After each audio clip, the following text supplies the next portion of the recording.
الحمد لله نحمده ونستعينه ونستغفره ونؤمن به ونتوكل عليه ونعوذ بالله من شرور أنفسنا ومن سيئات أعمالنا من يهد الله فلا مضل له ومن يضلل فلا هادي له ونشهد أن لا إله إلا الله وحده لا شريك له ونشهد أن سيدنا ومولانا محمدًا عبده ورسوله صلى الله تعالى عليه وعلى آله وأصحابه وبارك وسلم تسليمًا كثيرًا أما بعد فأعوذ بالله من الشيطان الرجيم بسم الله الرحمن الرحيم لقد من الله على المؤمنين إذ بعث فيهم رسولا من أنفسهم يتلو عليهم آياته ويزكيهم ويعلمهم الكتاب والحكمة وإن كانوا من قبل لفي ضلال مبين صدق الله العظيم. معزز سامعین کرام، بزرگوں اور دوستوں، ابھی خطبے میں جو آیت کریمہ تلاوت کی گئی، اس آیت میں اللہ تبارک و تعالی نے مسلمانوں پر ایک احسان کا تذکرہ فرمایا ہے. یوں تو اللہ تبارک و تعالی کے مسلمانوں پر بے شمار احسانات اور انعامات ہیں کہ نہ ان کو گنا جا سکتا ہے نہ ان کو شمار کیا جا سکتا ہے. یہاں جس احسان کا تذکرہ فرمایا، اللہ رب العزت نے فرمایا کہ اللہ تبارک و تعالی نے مسلمانوں کے اوپر احسان کیا ہے نبی کریم صلی اللہ علیہ وسلم کو تمہارے درمیان مبعوث فرما کر، تمہارے درمیان بھیج کے. جبکہ دوسری جگہ پر اللہ رب العزت نے فرمایا ہے وَمَا أَرْسَلْنَاكَ إِلَّا رَحْمَةً لِلْعَالَمِينَ، کہ نبی کریم صلی اللہ علیہ وسلم سارے جہان کے لیے رحمت ہیں. اس آیت کے اندر صرف مسلمانوں کے لیے احسان کا تذکرہ ہے، دوسری آیت میں سارے جہانوں کے واسطے رحمت ہے، اس کا تذکرہ ہے. اسی طرح قرآن مجید کے بارے میں اللہ رب العزت نے ایک جگہ پر فرمایا هُدًى لِلْمُتَّقِينَ، کہ یہ قرآن متقیوں کے لیے ہدایت ہے. جبکہ دوسری جگہ پر فرمایا هُدًى لِلنَّاسِ، سارے لوگوں کے واسطے ہدایت ہے. تو مطلب کیا ہے اس کا؟ تو اصل مطلب یہ ہے کہ ہمارے اور آپ کے آقا محمد عربی صلی اللہ علیہ وسلم جو تو سارے جہان کے نبی ہیں، سارے جہان کے لیے رحمت ہیں. قرآن سارے انسانوں کے لیے ایک ہدایت کی کتاب ہے، لیکن چونکہ اصل فائدہ اٹھایا اس سے ایمان والوں نے، مسلمانوں نے، اس لیے یہاں پر کہا گیا کہ نبی کریم صلی اللہ علیہ وسلم کی بعثت مسلمانوں کے لیے ایک احسان ہے، اور قرآن ہدایت ہے متقیوں کے لیے، اللہ سے ڈرنے والوں کے واسطے. اللہ تبارک و تعالی نے دوسری جگہ پر ارشاد فرمایا ہے اِنَّا أَرْسَلْنَاكَ شَاهِدًا وَمُبَشِّرًا وَنَذِيرًا وَدَاعِيًا إِلَى اللَّهِ بِإِذْنِهِ وَسِرَاجًا مُنِيرًا، کہ نبی صلی اللہ علیہ وسلم ہم نے آپ کو شاہد، گواہ اور خوشخبری سنانے والا بنا کر بھیجا، اللہ کی طرف بلانے والا اور روشن چراغ بنا کر بھیجا ہے. روشنیاں الگ الگ انداز کی ہوتی ہیں. کوئی معمولی سی روشنی ہوتی ہے جیسے کہ چھوٹی سی موم بتی کی روشنی ہو، چھوٹے سے چراغ کی روشنی ہو. کچھ اس سے زیادہ روشنی ہے جیسے ستاروں کی روشنی ہے. اس سے بڑی روشنی ہے چاند کی روشنی ہے. لیکن جو سب سے بڑی روشنی ہے وہ سورج کی روشنی ہے، کہ جب سورج نکل جائے تو پھر نہ چاند کی روشنی کی ضرورت ہے، نہ ستاروں کی روشنی کی ضرورت ہے، اور نہ موم بتی اور چراغ کی روشنی کی ضرورت ہے، نہ دیگر لائٹوں کی ضرورت ہے. بالکل اسی طرح اللہ رب العزت نے بیان فرمایا ہے کہ انبیاء کرام علیہم السلام کو جو ہم نے دنیا میں بھیجا، یہ اپنے ساتھ ایک روشنی لے کر آئے، ہدایت کی روشنی. اور پھر جس طرح روشنیاں الگ الگ ہوتی ہیں، انبیاء کرام کا مقام و مرتبہ بھی اسی طرح تھا. کہ کوئی نبی صرف ایک علاقے کے واسطے آئے، کوئی ایک شہر کے واسطے آئے، کوئی ایک ملک کے واسطے آئے، تو جو جس انداز میں مبعوث کیے گئے، بھیجے گئے، ان کی حیثیت اسی طرح کی روشنی کی تھی۔ کوئی چھوٹی روشنی لے کر آیا، کوئی اس سے بڑی اور زیادہ روشنی لے کر آیا، لیکن آخر میں ہمارے اور آپ کے آقا محمد عربی صلی اللہ علیہ وسلم جب دنیا میں تشریف لے کر آ گئے تو قرآن نے بیان کیا سراجم منیرا۔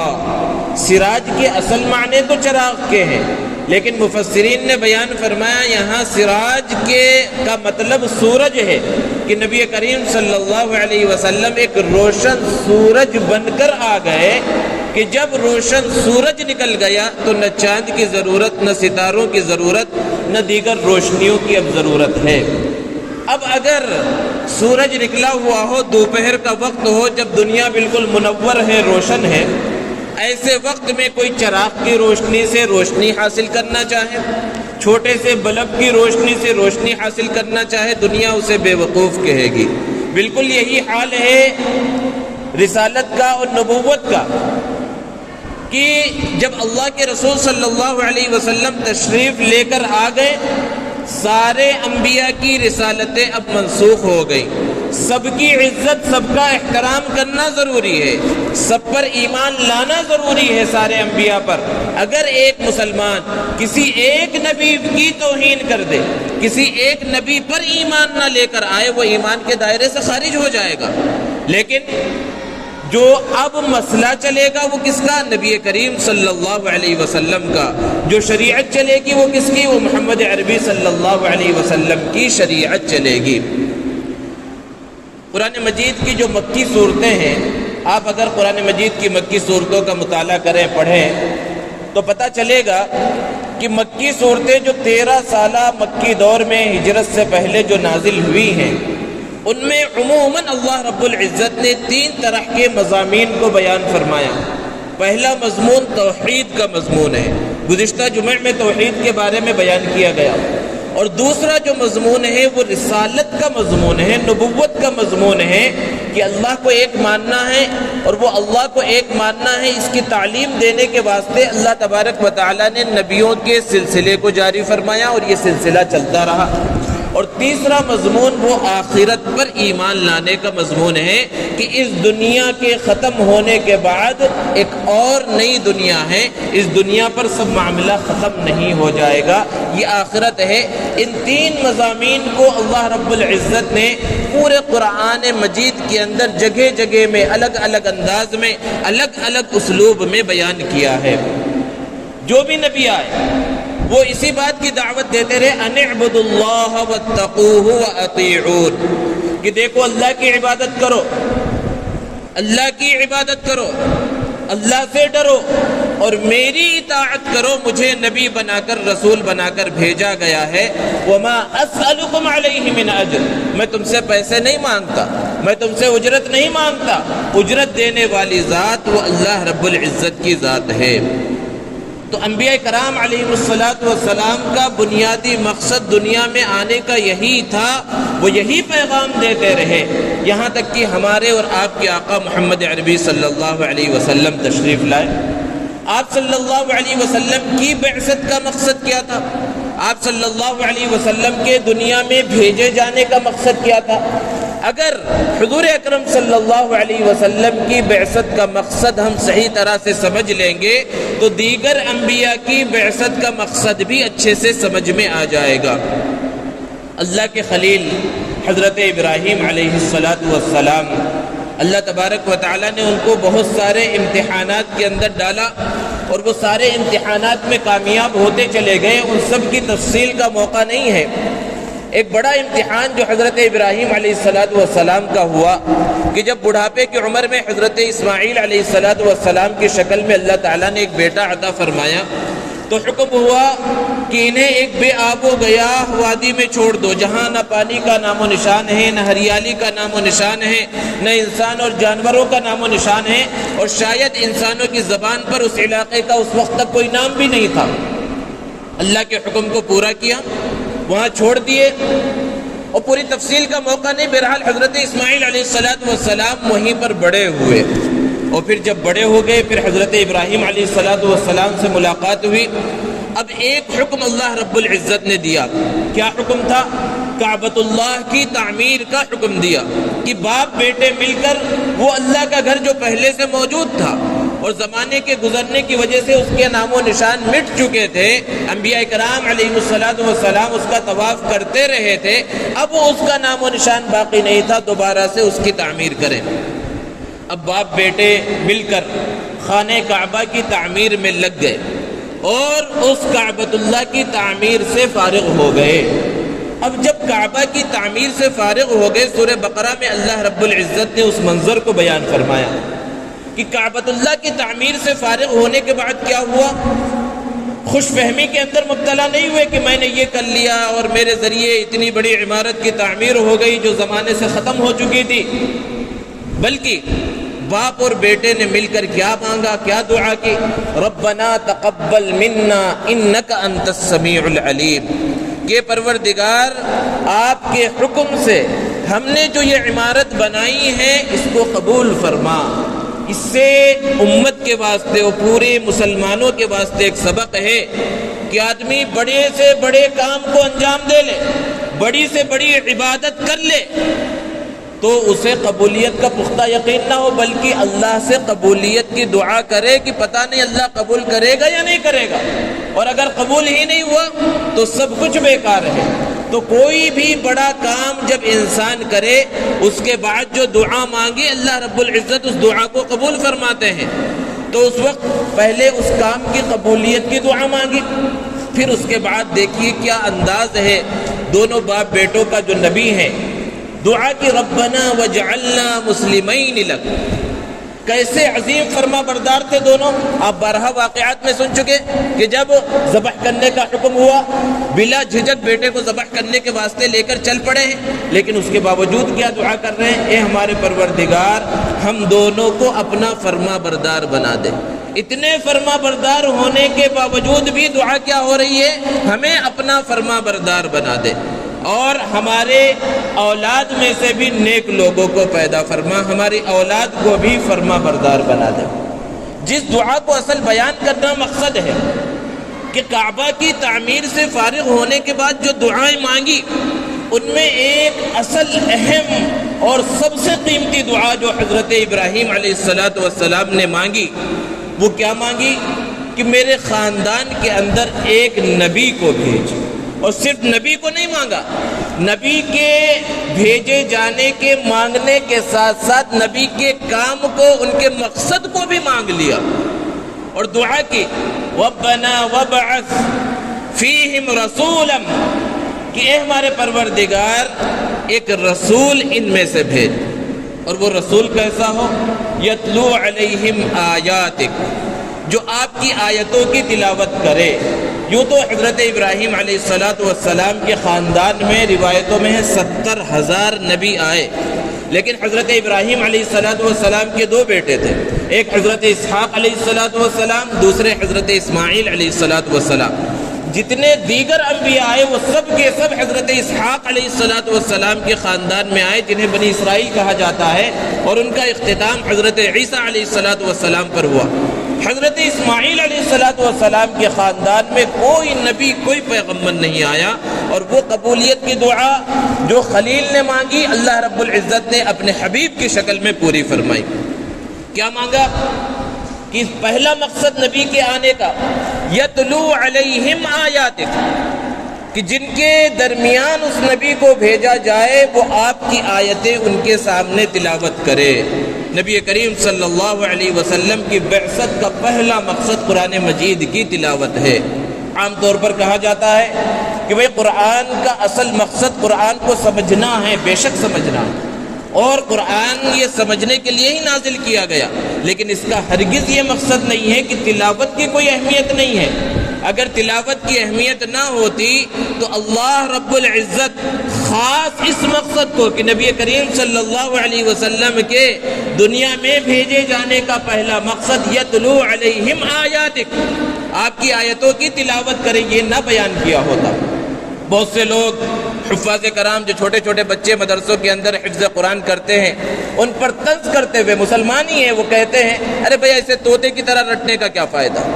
حالانکہ اللہ کے رسول صلی اللہ علیہ وسلم نے اس کے فضائل کو بیان فرمایا، حفاظ کرام کی عظمت اور فضیلت کو بیان فرمایا ہے۔ ایک حدیث میں اللہ کے رسول صلی اللہ علیہ وسلم نے تلاوت قرآن کی عظمت اور فضیلت کو بیان کرتے ہوئے فرمایا کہ ہر حرف پر اللہ تبارک و تعالیٰ 10 نیکیاں عطا فرماتے ہیں، اور پھر فرمایا میں یہ نہیں کہتا کہ الف لام میم پورا ایک حرف ہے، بل الف حرف ولام حرف ومیم حرف، یعنی ایک بندہ اگر الف لام میم کہے، 1 سیکنڈ لگا اس کو پڑھنے کے اندر، اس پر 30 نیکیاں ملیں گی۔ اب بتائیے اللہ کے رسول صلی اللہ علیہ وسلم نے یہ 30 نیکیاں جو بتائی ہیں کیا سمجھ کر پڑھنے کے واسطے ہیں؟ اگر آپ نے قرآن پڑھا ہوگا تو جانتے ہوں گے کہ الف لام میم ترجمے کے قرآن میں اٹھا کر دیکھیں، یا کسی تفسیر میں کسی مترجم نے، کسی مفسر نے الف لام میم کا کوئی ترجمہ نہیں کیا ہوگا، بلکہ یہ لکھ دیا ہوگا کہ اس کے معنی اللہ جانتے ہیں، اللہ کے رسول جانتے ہیں۔ تو وہ لفظ جس کے معنی امت کو بتائے ہی نہیں گئے، اس کے اوپر 30 نیکیاں مل رہی ہیں۔ اس سے یہ سمجھ میں آیا کہ تلاوت قرآن بھی ایک اہم مقصد ہے، اور تلاوت قرآن بھی ایک اصل عبادت ہے۔ تو نبی کریم صلی اللہ علیہ وسلم کے دنیا میں بھیجے جانے کا پہلا مقصد تلاوت قرآن، یتلو علیہم آیاتک، اور پھر اس کے بعد دوسرا مقصد تلاوت قرآن کے ساتھ ساتھ پھر اس کتاب کو سمجھانا بھی ہے، وَيُعَلِّمُهُمُ الْكِتَابِ۔ صرف تلاوت قرآن کافی نہیں ہے۔ بعض لوگ سمجھتے ہیں کہ اگر عربی زبان آ جائے، تھوڑے عربی گرامر سمجھ لے، عربی قواعد کو سمجھ لے، بس قرآن ہم سمجھ سکتے ہیں۔ اگر ایسا ہوتا تو جن کے اوپر قرآن نازل ہو رہا ہے، جن لوگوں کے سامنے قرآن نازل ہو رہا ہے، وہ سب کے سب عربی جاننے والے تھے۔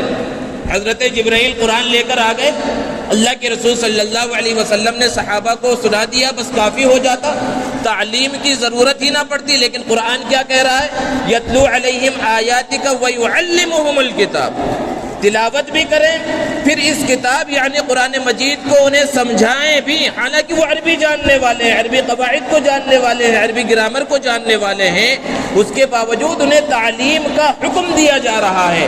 اس سے یہ بات سمجھ میں آئی کہ قرآن کی تفسیر وہی مقبول ہوگی جو نبی کریم صلی اللہ علیہ وسلم نے بتلائی ہے، جو صحابہ نے سمجھی ہے، اور جس طرح امت کے سامنے پیش کیا۔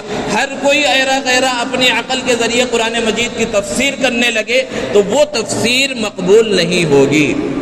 تو نبی کریم صلی اللہ علیہ وسلم کی بعثت کا دوسرا مقصد وَيُعَلِّمُهُمُ الْكِتَابِ، تعلیم کتاب، تعلیم قرآن ہے، قرآن مجید کو سمجھانا، قرآن مجید کو سکھلانا، اور اللہ کے رسول صلی اللہ علیہ وسلم نے صحابہ کو سکھلایا۔ اور تیسرا مقصد وَيُعَلِّمُهُمُ الْكِتَابَ وَالْحِكْمَةَ، کتاب یعنی قرآن مجید کی تعلیم کے ساتھ ساتھ حکمت کی تعلیم بھی ہے، حکمت کو سکھلانا۔ دوسری جگہ پر اللہ رب العزت نے قرآن مجید میں فرمایا وَمَن يُؤْتَ الْحِكْمَةَ فَقَدْ أُوتِيَ خَيْرًا كَثِيرًا، کہ جسے حکمت عطا کر دی گئی اسے بہت بڑی دولت، بہت بڑی بھلائی عطا کر دی گئی ہے۔ اگر آدمی کے اندر حکمت ہو تو بڑے بڑے مسائل کو چٹکیوں میں حل کر لیتا ہے، اور اگر حکمت، مصلحت اور سمجھ اس کے اندر نہ ہو، چھوٹا سا کوئی مسئلہ آ جائے اس کے اندر حیران و پریشان ہو جاتا ہے۔ تو اللہ کی جانب سے حکمت کا مل جانا یہ بھی بہت بڑی نعمت اور دولت ہے۔ تیسرا مقصد نبی کریم صلی اللہ علیہ وسلم کی بعثت کا وہ امت کو حکمت کی تعلیم بھی دینا ہے۔ اور چوتھا مقصد وَيُزَكِّيهِمْ، آپ ان کا تزکیہ کریں، دلوں کی صفائی اللہ کے رسول صلی اللہ علیہ وسلم کے دنیا میں بھیجے جانے کے مقاصد میں سے ایک اہم مقصد ہے کہ ان کے قلوب کا تزکیہ کریں، ان کے دل صاف کریں، کیونکہ اگر دل زنگ آلود ہے، دل کے اوپر غفلت کا پردہ پڑا ہوا ہے، تو پھر قرآن مجید پڑھا جائے، حدیث پڑھی جائے، جنت کی نعمتیں سنائی جائیں، جہنم کی ہولناکیاں بیان کی جائے، کچھ بھی اثر نہیں ہوگا۔ اس کو علماء نے مثال سے سمجھایا کہ جب کہا جائے بھئی ایک گلاس پانی لے کر آؤ، تو جس سے کہا گیا ہے اس کا سب سے پہلا کام کیا ہے کہ گلاس کو اچھی طرح سے صاف کر لے، اور گلاس اچھی طرح صاف کرنے کے بعد اس میں پانی ڈالے۔ اگر گلاس کو صاف نہیں کیا گیا تو پھر چاہے جو پانی ڈال دیا جائے، آب زمزم بھی ڈال دیا جائے، پینے کے لائق نہیں رہے گا، منرل واٹر ڈال دیا جائے، پینے کے لائق نہیں رہے گا۔ اور اگر گلاس کو اچھے سے صاف کر دیا گیا تو عام نل کا پانی ڈالا جائے گا، وہ بھی پینے کے قابل ہوگا۔ بالکل یہی مثال دل کی ہے کہ دل ہی صاف نہیں کیا گیا، اور پھر قرآن بھی سنایا جا رہا ہے، حدیث بھی سنائی جا رہی ہے، اور الگ الگ وعظ و نصیحت کی جا رہی ہے، کچھ بھی اثر نہیں ہوگا، کیونکہ دل ہی صاف نہیں ہے۔ اور جب دل صاف ہو جائے گا پھر قرآن مجید کی جب تلاوت ہوگی وہ دل پر اثر انداز ہوگی، احادیث مبارکہ پڑھی جائے گی، عمل کا جذبہ پیدا ہوگا، جنت کی نعمتوں کا تذکرہ ہوگا، اس کے حصول کی خواہش پیدا ہوگی، جہنم کی ہولناکیوں کا تذکرہ ہوگا، اس سے بچنے کا جذبہ دل کے اندر پیدا ہوگا۔ کب ہوگا؟ جب یہ دل صاف ہوگا۔ اور اس دل کو صاف کرنے کے واسطے اللہ کے رسول صلی اللہ علیہ وسلم کو اس دنیا کے اندر مبعوث کیا گیا۔ تو آپ صلی اللہ علیہ وسلم کی بعثت کے مقاصد میں سے یہ 4 مقاصد سب سے اہم ہیں جو نبی کریم صلی اللہ علیہ وسلم کے واسطے اللہ کے خلیل نے مانگا، اور اللہ رب العزت نے اپنے حبیب کی شکل میں اس دنیا کو عطا فرمایا۔ اب یہ مقاصد کے ساتھ اللہ کے رسول صلی اللہ علیہ وسلم دنیا میں تشریف لائے، اور آپ صلی اللہ علیہ وسلم نے اپنی اس ذمہ داری کو پورا کیا۔ کس طرح پورا کیا کہ حجۃ الوداع کے اندر تقریباً 1.5 لاکھ صحابہ کرام رضوان اللہ تعالی علیہم اجمعین کا مجمع سامنے موجود ہے۔ اللہ کے رسول صلی اللہ علیہ وسلم نے اس سے سوال کیا، ہل بلغت، کہ جو ذمہ داری مجھے دے کر بھیجا گیا تھا، جس ذمہ داری کو دے کر، کیا میں نے اس کو پورا کر دیا ہے؟ یک زبان ہو کر صحابہ کرام نے جواب دیا کہ اللہ کے رسول، ذمہ داری کو پورا کرنا کیا بات ہے، آپ نے تو اس ذمہ داری کا حق ادا کر دیا۔ تو اللہ کے رسول صلی اللہ علیہ وسلم نے ارشاد فرمایا، الا فلیبلغ الشاہد الغائب، کہ جو یہاں پر موجود ہیں وہ جو موجود نہیں ہیں ان تک اس بات کو پہنچا دے۔ اور پھر صحابہ نے اس ذمہ داری کو پورا کیا کہ وہ پوری دنیا کے اندر پھیل گئے، اور اسلام کے اس پیغام کو، نبی کریم صلی اللہ علیہ وسلم کے اس پیغام کو، اور نبی کریم صلی اللہ علیہ وسلم کی رسالت اور نبوت کا جو مقصد تھا، اس مقصد کو لے کر پوری دنیا کے اندر پھیل گئے، اور پوری دنیا کے اندر اس پیغام کو پھیلا دیا۔ ہمارا حال کیا ہے؟ کیا ہم نے بھی اللہ کے رسول صلی اللہ علیہ وسلم نے جو تعلیم دی تھی، امت کو جو سبق دیا تھا، اور جس مقصد کی خاطر آپ بھیجے گئے تھے، کیا ہم اس کو پورا کرنے کی فکر کر رہے ہیں؟ تلاوت قرآن ہماری زندگی کے اندر کتنا ہے؟ ہم اپنا محاسبہ کریں، دن بھر میں کتنا قرآن مجید پڑھ رہے ہیں، اخبارات پڑھ رہے ہیں، خبریں پڑھ رہے ہیں، دنیا بھر کی چیزیں پڑھ رہے ہیں، لیکن قرآن مجید کے واسطے ہم کتنا وقت نکال رہے ہیں؟ دوسرا مقصد آپ کا تعلیم کتاب، قرآن مجید کو سمجھنا، قرآن مجید کو سمجھنے کے واسطے ہم کیا کر رہے ہیں؟ اپنی زندگی کے 24 گھنٹے میں سے کتنا وقت قرآن مجید کو ہم دے رہے ہیں؟ اپنے دل کی صفائی کے واسطے ہم کیا کر رہے ہیں؟ نبی کریم صلی اللہ علیہ وسلم کے طریقے پر چلنے کے واسطے ہم کیا کر رہے ہیں؟ آپ کی سنتوں کو پورا کر رہے ہیں یا نہیں کر رہے ہیں؟ وہ جو پہلے مخاطب تھے، جن کے بارے میں اللہ رب العزت نے فرمایا رضی اللہ عنہم ورضوا عنہ، انہوں نے تو کر کے دکھلایا، پورا کیا۔ اور کس طرح پورا کیا؟ صحابہ کرام رضوان اللہ تعالی علیہ مجمعین نے، وہ تو اشارے ابرو کے منتظر رہتے تھے، آنکھ کے اشارے پر حکم نہ بھی دیا جائے اس کو پورا کرنے کے واسطے تیار رہتے تھے۔ اللہ کے رسول صلی اللہ علیہ وسلم خطبہ دے رہے ہیں، اور جیسے اگر جگہ چھوٹی ہو، مجمع زیادہ آ جائے، تو عام طور پر یہ دیکھا جاتا ہے کہ لوگ سامنے بیٹھ گئے، اور بعد میں جو آ رہے ہیں، جو دروازوں پر ہے وہ کھڑے ہیں۔ یہ مجلس کے ادب کے خلاف ہے، جہاں جگہ مل جائے وہاں پر بیٹھ جانا چاہیے۔ تو اللہ کے رسول صلی اللہ علیہ وسلم خطبہ دے رہے ہیں، مسجد اندر بھر چکی ہے، بعد میں لوگ آئے، دروازوں کے پاس کھڑے ہوئے ہیں، آپ صلی اللہ علیہ وسلم نے صرف اتنا فرمایا، بیٹھ جاؤ۔ ایک جلیل القدر صحابی حضرت عبداللہ ابن مسعود رضی اللہ تعالی عنہ، ابھی وہ دروازے تک بھی نہیں پہنچے تھے، بہت پیچھے جہاں چپل وغیرہ اتارے جاتے وہیں پر موجود تھے، وہیں پر بیٹھ گئے۔ حالانکہ وہ بھی جانتے تھے کہ اللہ کے رسول صلی اللہ علیہ وسلم کے بولنے کا یہ مقصد نہیں ہے کہ جہاں ہے وہیں بیٹھ جاؤ۔ بعد میں اللہ کے رسول صلی اللہ علیہ وسلم نے ان سے پوچھا کہ تم وہیں کیوں بیٹھ گئے ابن مسعود؟ تو انہوں نے جواب دیا کہ آپ کا حکم آ گیا، اب اس کے بعد کوئی چوچرا نہیں۔ یہ ہے حکم کو پورا کرنے کا جذبہ جو صحابہ کرام رضوان اللہ تعالی علیہ مجمعین کے اندر تھا۔ 2 صحابیوں کا واقعہ حدیث میں منقول ہے کہ ان کے گھر مسجد نبوی سے تھوڑی دوری پر تھے۔ اور وہ تجارت وغیرہ کرتے تھے، دونوں حاضر نہیں ہو پاتے تھے اللہ کے رسول صلی اللہ علیہ وسلم کی مجلس میں، تو دونوں نے آپس میں طے کیا کہ ایک دن تم تجارت کرو، کاروبار کرو، ایک دن میں کروں گا، جس دن تم خالی ہو اللہ کے رسول صلی اللہ علیہ وسلم کی مجلس میں جاؤ اور صبح سے شام تک حضور صلی اللہ علیہ وسلم جو فرمائے وہ مجھے سکھلا دینا، اگلے دن جو حضور صلی اللہ علیہ وسلم فرمائیں گے وہ میں تمہیں سکھلا دوں گا۔ یہ سیکھنے کا جذبہ صحابہ کرام رضوان اللہ تعالی علیہم اجمعین کا تھا، سنتوں پر عمل کرنے کا ایسا جذبہ تھا۔ صلح حدیبیہ کا موقع ہے، آپ نے واقعہ سنا کہ حضرت عثمان غنی رضی اللہ تعالی عنہ کو مکہ المکرمہ معاہدے کو اور بات چیت کے واسطے بھیجا گیا ہے کہ جا کر ان سے کہو کہ ہم یہاں لڑائی جھگڑے کے واسطے نہیں آ رہے ہیں، ہم تو عمرے کے واسطے آ رہے ہیں۔ تو جب مکہ پہنچے حضرت عثمان غنی رضی اللہ تعالی عنہ ان کے چچا زاد بھائی ملے اور ان کو دیکھا تو کہا کہ آپ کس حالت میں چلے آ رہے ہیں؟ حضرت عثمان غنی رضی اللہ تعالی عنہ نے جو ازار پہن رکھا تھا آدھی پنڈلیوں تک تھا۔ اللہ کے رسول صلی اللہ علیہ وسلم نے فرمایا ہے ما اسفل من الكعبین من الازار فی النار، کہ ٹخنوں کا جو حصہ کپڑوں سے چھپ جائے وہ جہنم میں جائے گا۔ اور آپ صلی اللہ علیہ وسلم کا عام معمول یہ تھا کہ صرف ٹخنا ہی کھلا نہیں رہتا بلکہ اور اوپر آدھی پنڈلی تک آپ کا لباس رہا کرتا تھا۔ لوگ مذاق اڑاتے ہیں اس طرح کوئی لباس پہنے، حضرت عثمان غنی رضی اللہ تعالی عنہ بھی اسی طرح لباس پہن کر کہ آدھی پنڈلی تک آپ کا لباس تھا۔ تو ان کے چچا زاد بھائی نے کہا کہ آپ سرداران مکہ سے ملنے کے واسطے جا رہے ہیں اور اس طرح آپ کا لباس ہوگا تو ان پر غلط اثر پڑے گا، آپ کی بات وہ قبول نہیں کریں گے، آپ اپنے لباس کو نیچے کر لیں، کیونکہ عرب کے جو عام لوگ ہیں، قریش کے سردار ہیں، وہ نیچے لباس پہنتے ہیں۔ اللہ کے رسول صلی اللہ علیہ وسلم کے اس دوہرے داماد نے جواب دیا کہ انہیں پسند آئے یا نہ پسند آئے، میں اللہ کے رسول صلی اللہ علیہ وسلم کی سنت کو نہیں چھوڑوں گا۔ حضرت حذیفہ ابن الیمان رضی اللہ تعالی عنہ کسریٰ کے دربار کے اندر ہیں، فاتح کسریٰ ہے حضرت حذیفہ ابن الیمان رضی اللہ عنہ، کھانے کے دسترخوان پہ لوگ بیٹھے ہوئے ہیں، سارے لوگ بیٹھے ہوئے ہیں، وہاں پر معاہدے کے واسطے موجود ہے حضرت حذیفہ ابن الیمان رضی اللہ عنہ، ایک لقمہ اٹھا رہے تھے وہ گر گیا، پلیٹ کے بجائے نیچے دسترخوان پر گرا۔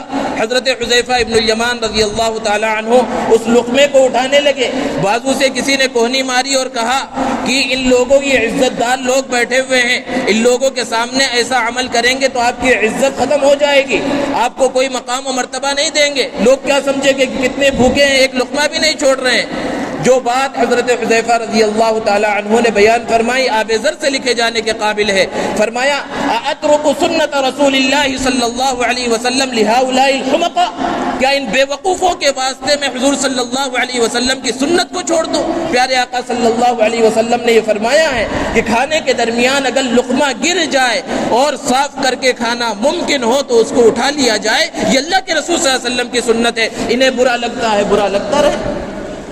تو یہ صحابہ کرام رضوان اللہ تعالی علیہم اجمعین کی زندگی تھی۔ اسی واقعے میں حضرت حذیفہ ابن یمان کے ساتھ حضرت ربعی ابن عامر رضی اللہ تعالی عنہ بھی ساتھ میں ہیں۔ وہاں پر جب دروازے سے داخل ہو رہے ہیں، کیونکہ لمبا سفر کر کے آئے ہیں، چہرے پر اور لباس پر بہت زیادہ گرد و غبار ہے، کسریٰ کے دربار کے دروازے پر روک دیا گیا کہ یہاں سے شاہی لباس پہن کر اندر داخل ہو۔ انہوں نے کہا نہیں، ہم اسی حالت کے اندر جائیں گے، اور ٹوٹی ہوئی تلوار جس پر کپڑا باندھا گیا ہے وہ تلوار ان کے ہاتھ میں ہے، اور پھر جو ہے بادشاہ سے بات چیت ہو رہی ہے اسی انداز میں، اور پھر وہ رعب اور دبدبہ قائم ہے۔ کیوں قائم ہے یہ رعب و دبدبہ؟ کیونکہ اللہ کے رسول صلی اللہ علیہ وسلم کی سنتوں پر عمل کرنے والے تھے، اللہ کے رسول صلی اللہ علیہ وسلم کے حکموں پر عمل کرنے والے تھے۔ تو ضرورت اس بات کی ہے کہ جس طرح ہمارے دلوں کے اندر توحید، اللہ کی وحدانیت کا پختہ یقین ہونا چاہیے، اسی طرح تمام انبیاء کرام علیہ السلام سے محبت، تمام پر ایمان، اور اللہ کے رسول صلی اللہ علیہ وسلم کی شریعت کی پکی سچی اطاعت ہمارے دلوں کے اندر جب ہوگی تب ہم کامیاب ہوں گے۔ اللہ رب العزت ہمیں عمل کی توفیق عطا فرمائے۔ وآخر دعوانا الحمد للہ رب العالمین۔